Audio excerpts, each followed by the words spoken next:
بسم اللہ الرحمن الرحیم۔ دوستو، یہ سلطان مراد کا واقعہ ہے۔ سلطان مراد عراق کا بادشاہ اور اسلامی دنیا کا حکمران تھا۔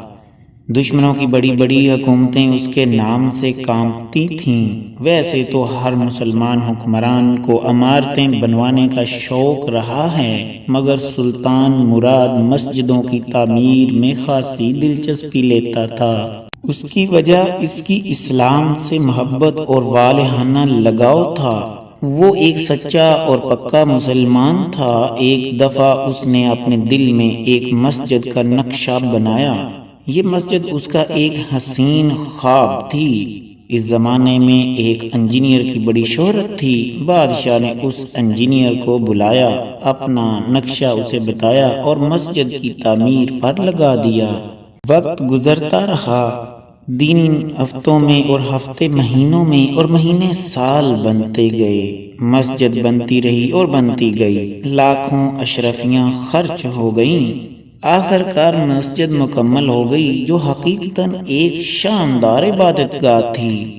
انجینئر اپنے کام سے بڑا مطمئن تھا۔ اس نے بڑے دعوے کے ساتھ بادشاہ کے حضور حاضری دی اور عرض کی کہ حضور، مسجد تیار ہے۔ بادشاہ اگلی صبح کو مسجد دیکھنے کے لیے گیا۔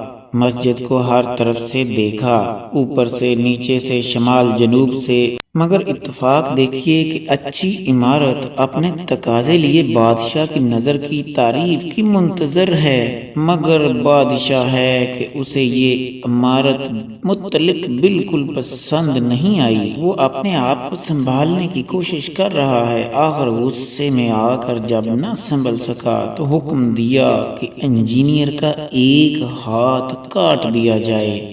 حکم کی دیر تھی، جلاد نے حکم پاتے ہی انجینئر کا ہاتھ کاٹ دیا۔ انجینئر کو یہ سزا بلا وجہ ملی تھی۔ اس کا کام واقعی تعریف کے لائق تھا، لیکن بادشاہ کے آگے وہ دم نہ مار سکتا تھا۔ وہ سیدھا قاضی کی عدالت میں جا پہنچا اور دعویٰ دائر کر دیا۔ قاضی نے انجینئر کے دعوے کو مد نظر رکھ کر بادشاہ کی حاضر ہونے کا حکم دیا۔ بادشاہ عدالت میں حاضر ہوا تو عدالت میں انجینئر کو کھڑا پایا، جس کے ہاتھ سے خون کے سرخ قطرے گر رہے تھے۔ بادشاہ یہ دیکھ کر گھبرا گیا۔ قاضی نے بادشاہ اور انجینئر کے بیانات لیے اور حکم دیا کہ بادشاہ کا ہاتھ کاٹ دیا جائے۔ اس کے ہاتھ سے بھی خون گرنا چاہیے تاکہ آئندہ غلط فیصلہ نہ کرے۔ اس کے ہاتھ سے بھی خون گرنا چاہیے تاکہ آئندہ کوئی غلط فیصلہ نہ کرے۔ بادشاہ چونکہ ایک سچا مسلمان تھا اور انصاف کے تقاضے پورے کرنا جانتا تھا، اس نے قاضی کا فیصلہ سنا تو اپنا ہاتھ آگے بڑھا دیا۔ انجینئر نے بادشاہ کو ایسے کرتے دیکھا تو بولا کہ میں نے انصاف پا لیا، میں بادشاہ کو اپنا خون معاف کرتا ہوں اور کسی دباؤ کے بغیر بخشتا ہوں۔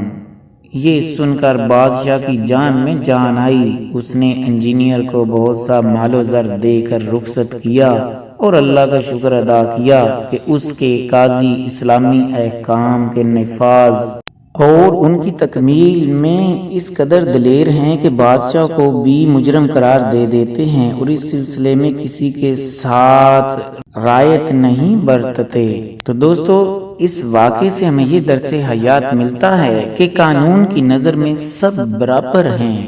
اگر آپ کو یہ ویڈیو پسند آئی ہے تو اسے لائک کر دیں۔ مزید ایسی ویڈیوز کو دیکھنے کے لیے ہمارے چینل کو سبسکرائب کر لیں۔ عرفان فانی کو اجازت دیجیے۔ اللہ حافظ۔